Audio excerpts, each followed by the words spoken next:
the Rain Bird 5000 series rotor sprinkler heads. In this segment, we will discuss the basic operation and adjustments on the Rain Bird 5000 series rotor sprinkler heads.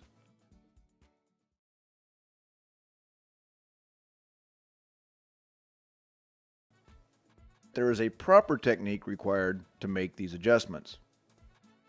Failure to follow the proper techniques could result in damage to the gears or other components within the assembly.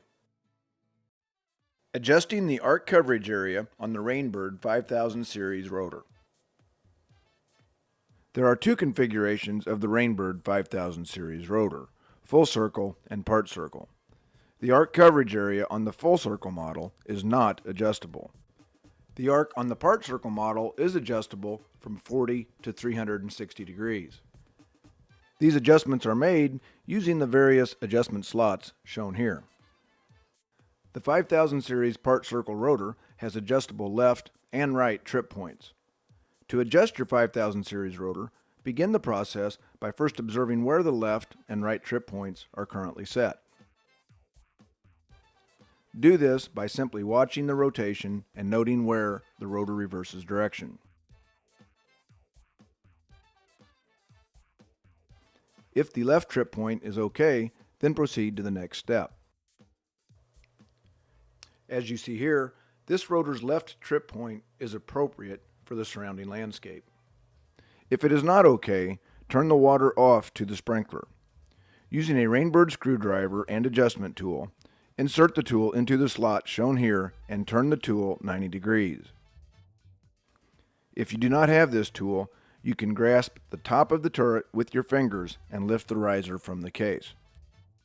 Now, simply pull up on the screwdriver and the riser will lift out of the rotor case. There will be some resistance from the retraction spring located in the rotor assembly. When you have lifted the riser out of the case, grasp the stem of the riser assembly as shown here. Now, with the water turned off, turn the turret counterclockwise to the existing left trip point. Caution: if the rotor turret does not turn easily to the left, first turn it clockwise to the right trip point. Then turn it counterclockwise to the left trip point. To set the new left trip point, continue turning the turret counterclockwise until you reach the desired new trip point location. You will probably notice some resistance as you turn the turret counterclockwise to the new left trip point position. This resistance is normal. This adjustment feature is made possible by a slip clutch within the rotor assembly.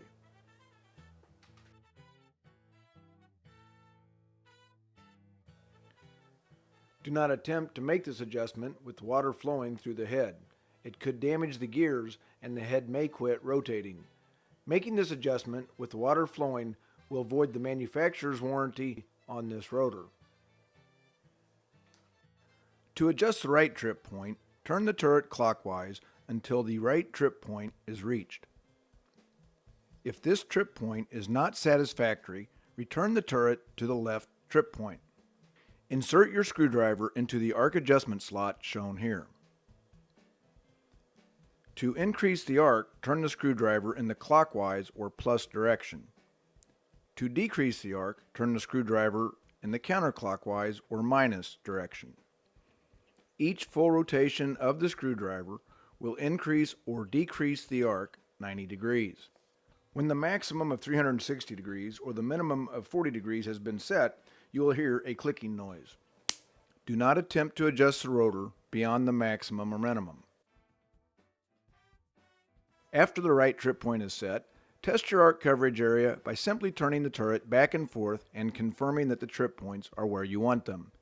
If you need to tweak these adjustments, follow these procedures until you are satisfied with the arc adjustment.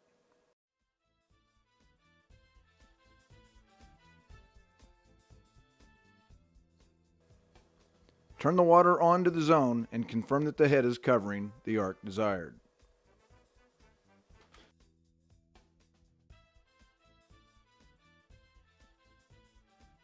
Adjusting the arc radius on your 5000 series rotor. If the arc distance needs to be reduced, You can make this adjustment by inserting your screwdriver into the raised slot shown here and turning the nozzle retention screw clockwise. This adjustment will allow for up to a 25% reduction in the arc radius. This adjustment can be made with the sprinkler rotor running. If you are trying to get a greater arc radius from your 5000 rotor, be sure not to turn the nozzle retention screw counterclockwise too far.